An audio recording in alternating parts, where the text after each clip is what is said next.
Would your government, in collusion with corrupt NGOs and other sinister corporate outfits, together conspire to corrupt your children into hating their own culture and background?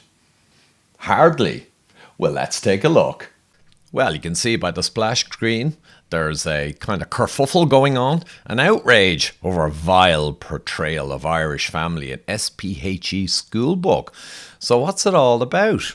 Well, the SPHE is an Irish kind of government school book for our children in junior cycle, right? So young enough kids. And it's personal and health education. And it's going to apparently help the students to build self-awareness and positive self-worth and knowledge, understanding, etc., to have fulfilling and healthy lives and feel empowered to create, nurture and maintain blah, blah, blah, word salad, loving relationships with self and others, and enhance their capacity to contribute positively to society, their society. Presumably this means that they will really, really value their culture, traditions and history to be able to contribute into the future. Yeah. So 2016 and updated in 23. That might be the problem.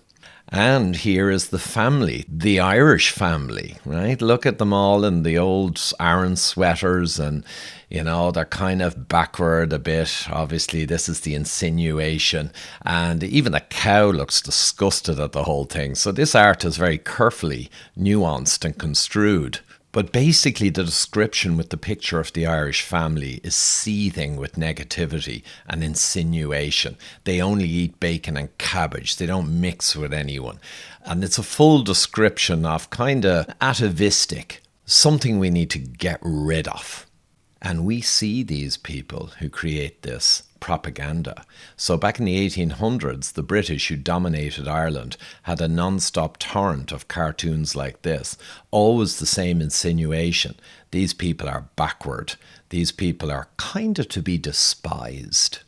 But the fascinating thing is that this kind of muck was not put in the Irish language version of the book.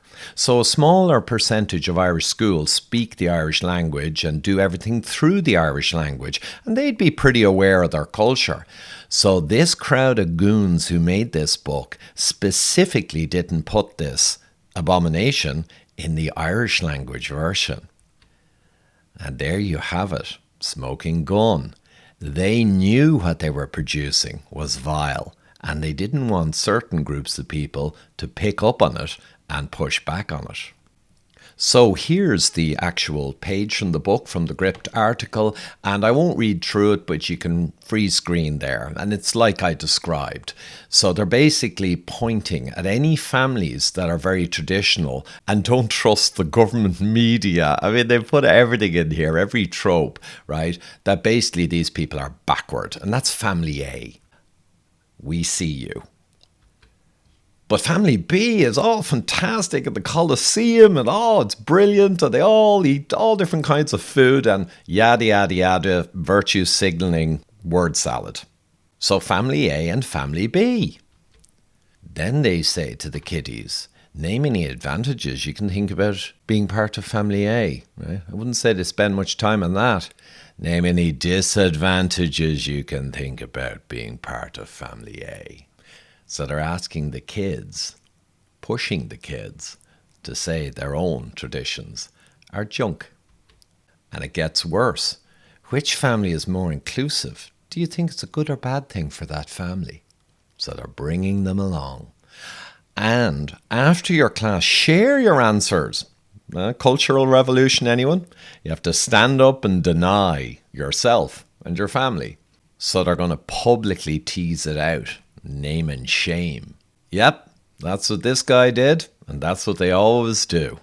It's a process of indoctrination, where the people being indoctrinated, in this case kids, have to stand up and reinforce it publicly. So where is it really coming from, though? Obviously not from normal Irish people in the education system of their own volition. They're not insane. No, here's a clue. Peter Sutherland, the globalist, head of Goldman Sachs. Yeah, straight into the UN then to head up a bunch of stuff around migration and undermining national sovereignty around the European countries. And here he is in 2012, quite a while back. EU should undermine national homogeneity, says UN migration chief, who just before was the head of Goldman Sachs, for God's sake. I mean, look at him. So this is where it's coming from. I did this root cause diagram a while back, and it just shows there's a massive push for a globalist blob utopia, a kind of a dystopia, right? And there's lots of strategies, and some of you guys will be aware of some of them, but they're all being shoved in our face. This one down here, eroding nationalism and sovereignty, it goes towards weakening society. All of the strategies have a bonus for the globalists of weakening society, as you can see in the orange. But there are lots of parallel interacting programs. So you can freeze screen, have a look through them.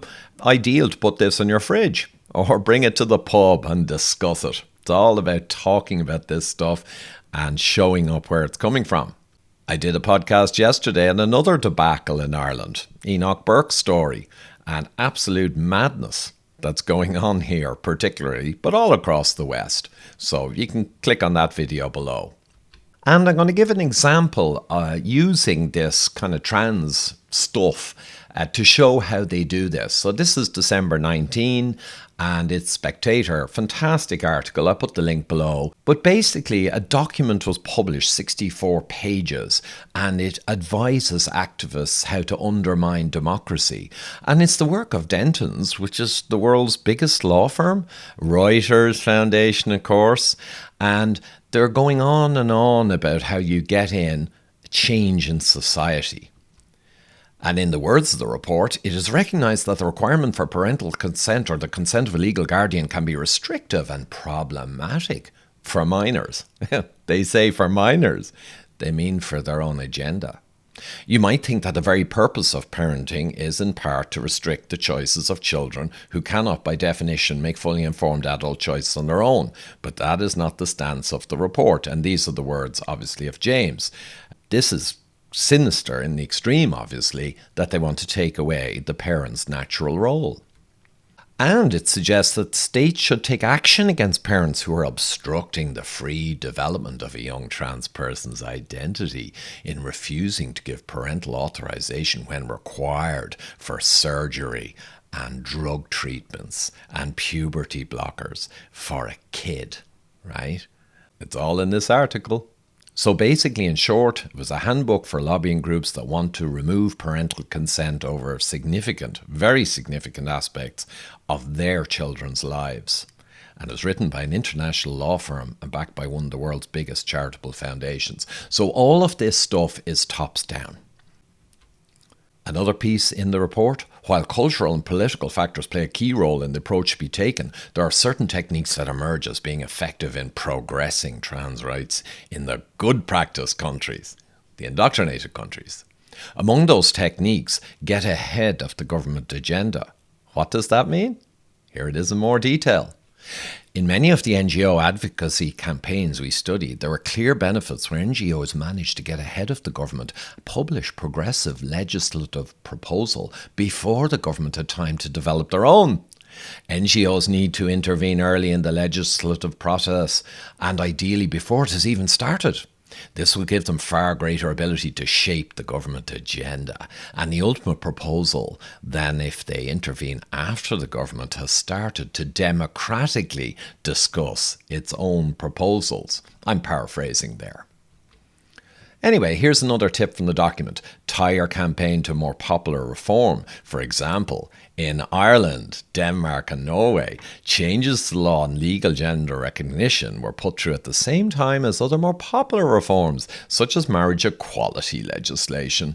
This provided a veil of protection, particularly in Ireland, where marriage equality was strongly supported, but gender identity remained a more difficult issue to win public support for. I'll say. Full bore going against fundamental biology, right, and logic. Yeah, not so easy to get support unless you indoctrinate people first. Another technique which has been used to great effect is the limitation of press coverage and exposure. Sound familiar, guys? In certain countries like the UK, information on legal gender recognition reforms has been misinterpreted in the mainstream media, and opposition has arisen as a result. Oh. Against this background, many believe that public campaigning has been detrimental to progress, as much of the general public is not well informed about, not well indoctrinated about trans issues, and therefore misinterpretation can arise. Oh, the poor dears can't understand this fundamental biology. Right. In Ireland, activists have directly lobbied individual politicians and tried to keep press coverage to a minimum in order to avoid this issue. Yeah, just like this horror show in our children's booklets about denigrating Irish families, history and culture was very quietly done under the radar, but it's in radar now. And everywhere you look with these creeds, right, money. Billionaire Families here in Tablet magazine, that was June 22, shoveling in tons of money to promote the surgery, the ideology, everything. And they have a load of corporate partners. And of course, all the corporates on board because they smell money and they all want to be part of the globalist thing. Interestingly, a protected class for discrimination purposes is working closely with techno-medical complex, big banks, international law firms, pharma giants and corporate power to solidify the idea that humans are not a sexually dimorphic species, which actually contradicts reality and the fundamental premises not only of traditional religions, but of the gay and lesbian civil rights movements and much of the feminist movement, for which sexual dimorphism and resulting gender differences are foundational premises. They're seeking to overturn the whole lot. And of course, we know where it's coming from. WEF, here we have a lady in the community, and she's talking about this whole promotion of all of this sex stuff, right? New programs launched right here in WEF in 2019, just before 2020 and the Surveys of Sickness kind of trigger event. And it's a project of WEF and, of course, UN, where Sutherland was. All a seething nest of vipers, driving ideologies. But people power will change this, and I have good news at the end of this short video, because it's been exposed. So here is, I think it's the Daily Mail front page exposure after people have been talking about this on X, etc. for the last few days. It's blown up. Gript did a great job in fairness, but now front page off Mainstream. Spuds, bacon and cabbage every day for the Irish troglodytes. The family, right, who are just completely to be despised. And then they basically go through pretty much what I went through and just point out it's outrageous racism, which it is. So in short, we have a bunch of parasites, and the WEF, the UN, Rockefeller Foundation, Open Society, Pritzkers, yada, yada, yada. We have a seething bunch of parasites that's on the human societal kind of body. And it's getting out there, guys. It's getting exposed. It's like the ancient humans had loads of parasites, but they didn't really understand them or how to get rid of them. So they just had to live with them until they got very diseased, etc. But luckily now we have technology.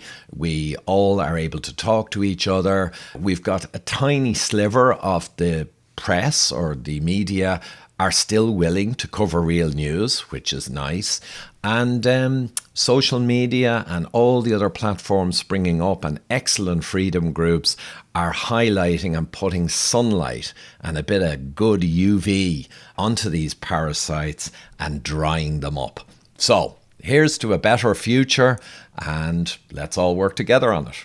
Well, that'll do it, folks. Let's all stick together in these troubling times and try and offset the corrupt corporate influence that's kind of ruining and undermining our societies. And as always, thanks so much to my Patreon and PayPal supporters. Anyone else who can support independent journalism, technical analysis, and all the work that I do and travel that I have to carry out in this mission, really appreciate it, guys. And the links are down below if you can help out a little. Thank you.